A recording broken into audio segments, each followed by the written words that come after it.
คลิปนี้ก็จะมาแนะนำวิธีการถอนเงินจากแพลตฟอร์ม FX Ring เนาะไปหา Binance เนาะซึ่งอยู่ใน FX Ring นี่มันจะใช้อยู่2กระเป๋าหรือว่า2เชนที่รองรับ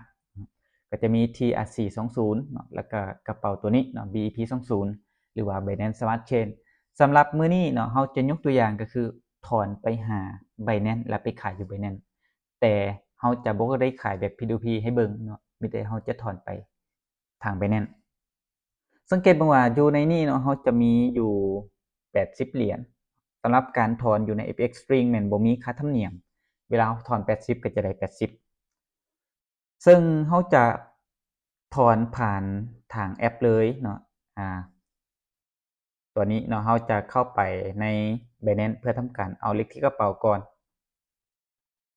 กรณีที่มันบ่อยู่หน้า Wallet ก็คลิกที่ Wallet ก่อนเนาะเลือกคำว่า Deposit เนาะเป็นเบื้องรับก็เลือกตัว USDT เลย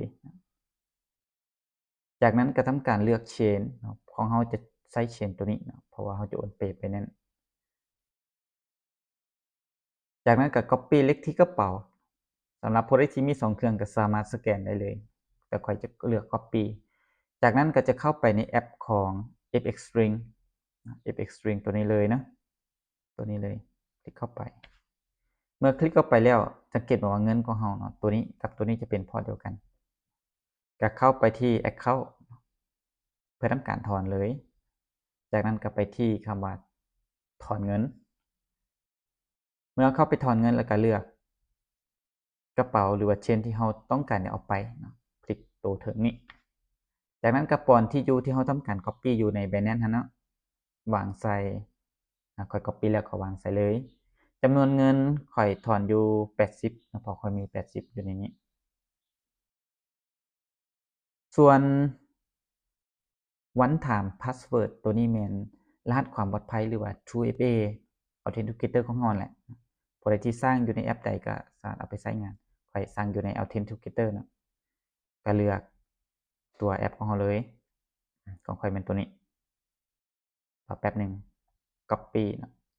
แล้วก็วางใส่กด Withdraw ปึ๊บเราก็สามารถที่จะเข้าไปกดอยู่ในนี้ได้อยู่ในนี้ได้ประวัตินี้เนาะแล้วก็ไปที่ Financial ตอนนี้นี่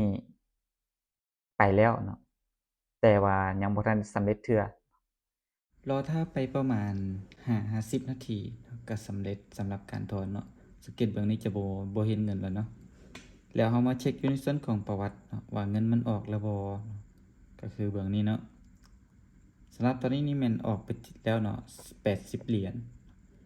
ถ้าเบิ่งในส่วนของพอร์ตก็คือกันเนาะเพราะว่ามันเป็นตัวเดียวกันทีนี้เราจะไปเช็คเบิ่งอยู่ในเบื้องของ Binance เนาะ Binance ของเราปกติอยู่ใน Binance เนาะเราก็จะเข้าไปใน Wallet ของเราเลยเนาะก็จะเช็คอยู่ในนี้เนาะว่า